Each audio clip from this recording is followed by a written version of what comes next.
今日我哋會召開我哋同性伴侶關係登記條例草案嘅委員會嘅首次會議。尊重多元，但亦都要守護傳統家庭嘅價值觀。當前社會普遍咧，亦都係心存呢個憂慮。如果呢個登記制度通過嘅話咧，係等於中門大開，係變相承認同性婚姻。我哋唔係支持同性婚姻。喺個人權法案裏面咧，有個權利不受侵擾，有個法律保障。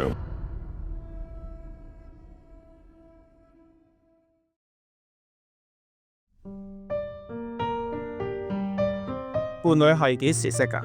係2008年開始嘅。嗰陣時其實喺 gym 識嘅。拍咗拖一段時間嘅時候，你會發覺佢係一個淨係顧人哋而唔顧自己嘅人。我有少少覺得其實佢係對家庭嗰個渴望投射咗喺我身上。伴侶即係自尋短見之後，我係自己親手將屋企嘅鎖匙啊，攞伴侶嘅電話銀包嗰啲，係交俾佢嚟路祭同埋認屍嘅親友，完全冇想像到佢哋會 take 一個 action， 就係上去我哋嘅屋企去換咗把鎖。佢哋有冇權去換呢把鎖嘅？我哋嘅認知入邊咧，管理處咧係冇同意過佢哋去換鎖，即係冇再可以入過呢個門口。咁間中即係佢生忌死忌啊，呢啲重陽清明就會翻嚟即係探一探佢。之前我係會攝啲所謂貢品，即係佢中意嗰啲薯片同埋咖啡啊咁喺度。後尾管理處就話：周圍啲鄰居覺得好唔舒服。我同佢喺呢度入邊差唔多9年10年嘅時間喺入邊。即係我嗰陣時同佢屋企人都係咁，即係我 WhatsApp 同佢聯絡，都係話其實呢度係我同佢一齊建立嘅一個家啊！呢度唔係我攞個篋上嚟2個鐘我就可以執到所有嘢走嘅一個地方。最後真係可以入翻嚟嘅時候，其實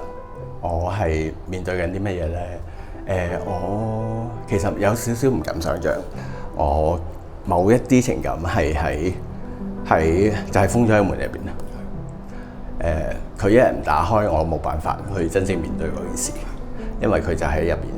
打開窗口跳落去。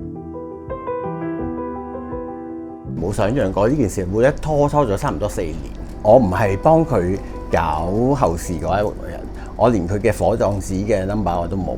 直頭問都冇得問。死亡證係超過30個月先至出到。一日個死亡證未出，我哋就唔可以去做嗰個承辦。遺囑喺呢個位叫唔叫做已經生效咧？我哋冇咁嘅法律知識去知。佢有親友喺度嘅時候，嗰個安葬嘅安排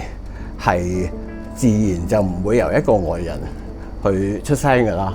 咁所以好多嘢根本就大家都唔識得點樣去做。香港冇一個具體嘅法律地位去承認佢哋咧，就變咗佢哋可能好多唔同嘅機構咧，都會有一啲唔同嘅執行同埋處理方式。首先講咗政府先，認領遺體，又或者去辦理之後相關嘅嗰啲死亡文件，一般嚟講都係家屬去到辦理咁。咁唔係話朋友嘅身份唔可以辦理，但係如果係因為冇一個具體嘅法律嘅身份承認佢哋，而令得佢哋要用一啲嘅權宜之計，就算你真係辦理到咯，但係佢哋並唔係想用呢個身份去處理嗰啲嘅事情。即係縱使我已經同佢拍咗拖13年，同居咗差唔多10年，佢嘅屋企人係完全唔知道有呢個咁樣嘅人存在。正正因為之前佢冇將我介紹俾佢哋屋企。佢甚至冇將我以一個朋友嘅身份介紹俾我屋企，即係唔好講伴侶啦。所以根本就唔知道我存在。大家就企喺大家唔同嘅立場嗰度，去嘗試去做一啲保護自己或者去爭取自己權益嘅一啲嘢。呢個 moment 咧，屋企人嘅爭議唔係錢啊，係因為佢好多情緒喺裏邊。要接受自己嘅親人離開，呢個係一個好困難、好痛嘅事。佢見到原來自己個親人係一個同志，係一個一路自己都唔知道嘅身份，又或者係甚至原來我嘅親人一路有個伴侶10幾20年啦，但係從來都冇同自己講過憤怒啦，或者嗰一種嘅內疚啦。其實所有嘢就插埋一齊嘅時候咧，你話去爭議啲法律文件啊，對佢哋嚟講係一個情緒嘅出口咁樣。首先要知道自己有呢個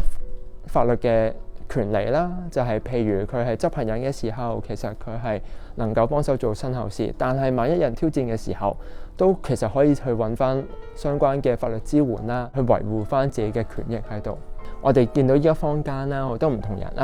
就會係自己去立遺囑嘅，可能係自己我見到上網嗰啲範本喎，咁我咩下載落嚟咁自己寫啊，揾專業人士做嘅時候呢，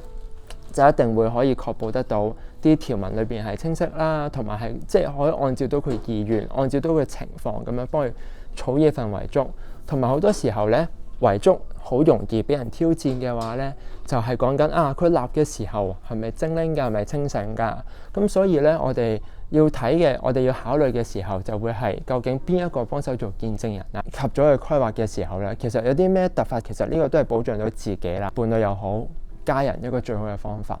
如果有一個具體嘅法制身份係承認咗嘅，咁我哋就知道佢哋嚟到嘅人可能知道佢哋嘅身份㗎，因為佢哋已經可能通過一啲正式嘅婚姻而處理咗喺關係上面嘅一啲模糊或者係一啲嘅可能會有爭執嘅位置咁樣樣。咁對業界嘅人嚟講就會比較清晰，就係嚟到嘅時候，我知道佢係咩身份，我知道佢哋可能已經係大家彼此知道佢哋嘅關係㗎啦，咁就唔使就住又估下咁樣去，唔識得應該點樣去到時協調咯咁樣。第二就係對於嗰啲嘅未亡人啦，或者佢哋相關嘅配偶啊，如果喺嗰個咁哀傷嘅狀態都冇辦法去承認佢哋嘅關係，又或者係佢同嗰個人嘅一啲經歷嘅話咧，對佢嚟講係更加大嘅哀傷嚟嘅，冇一個渠道可以出口去到表達，又或者接受其他親友嘅一啲慰問。咁對家人嚟講啦，就我只覺得有法制身份係會少咗好多爭執。當然唔係話全部解決晒，因為大家知道，就算係有正式嘅配偶，都會有呢啲爭執去處理啦。但係至少我哋可以免卻咗好多唔同嘅煩惱先咁。咁我哋同行啦，就會好講嘅，就係嗰個終身自主，就係點樣可以我哋喺人生唔同嘅階段啊，都係能夠按翻自己嘅意思咁樣去進行。我哋往往其實唔係因為呢啲冇做好法律文件，然後我哋身後事遇到好多困難。我哋係有時候做咗法律文件啦，但係去到過身嘅時候，可能就係因為同屋企人本身關係嗰度而出現咗我哋好多嘅障礙。更加要處理嘅就係點樣可以生前去做好啲溝通，係能夠好坦然嘅咁樣同身邊嘅人啦，同屋企人啦一齊相處。咁呢個我估係我哋要做到，我哋身後事係順利嘅、平坦嘅。呢個就係一個好重要係可以去做到嘅嘢。即係所有嘅困境，其實歸根究底就係同志第一，佢接唔接受到自己嘅呢樣嘢，對佢嚟講已經唔係一個好大嘅障礙嘅時候，佢可唔可以將佢自己身邊嘅人同佢嘅伴侶係變為一個家庭？呢個先係可能最想見到嘅嘢。